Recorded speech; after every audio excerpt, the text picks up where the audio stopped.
Welcome back to my spiritual therapy. It's Miss Mocha, your spiritual therapist. Um, I'm coming with my series of the story behind the children of Israel and Herod in the Promised Land. This is part 3. So I'm reading out of Joshua chapters 7 through 9. And this is not going to be too long. It's just a recap of what I read. Basically, chapter 7 starts with the children of Israel committing a trespass. So, if you recall, in part 2, after or at the end of part 2, they took over the city of Jericho. And the Lord told them, this is a cursed city, destroy it, bring the treasure to me, don't take nothing.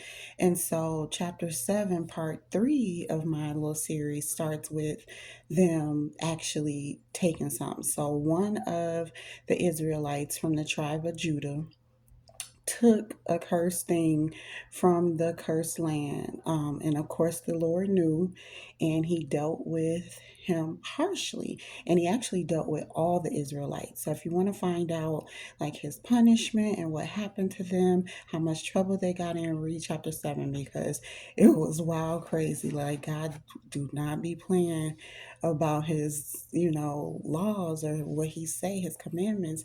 When they was disobedient, man, he really brought it to them. Okay, so yes, the punishment of and it was just one guy from one tribe and caused so much chaos for all of them because of his disobedience.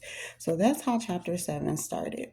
And then chapter 8 was God sending Joshua and his army of Israelites to take over another city.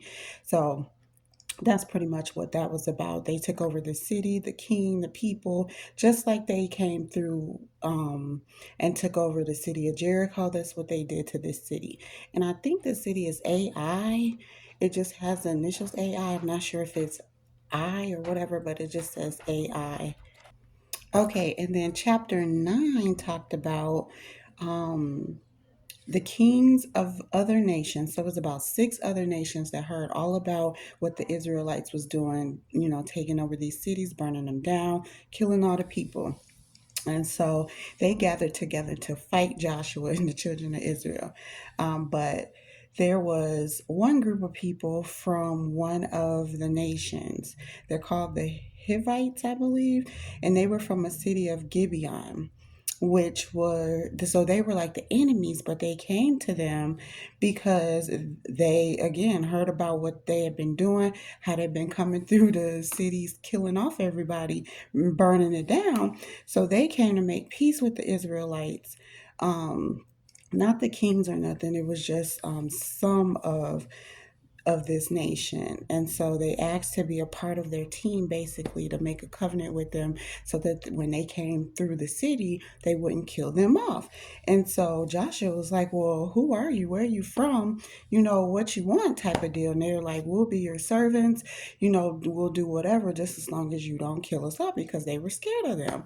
And so Joshua made a covenant with them, an oath with them under God to keep them alive and to take them on as the servants for the Israelites. So that's what they did. And then that's how the chapter ended. So yeah, that was real quick and easy. But I think I'll start making them brief, so that people can actually go and read it. They are good stories. They tell you about the moves that the Israelites were making when they left Egypt, got through to the wilderness, and over to their promised land. So, as always, thank you for listening.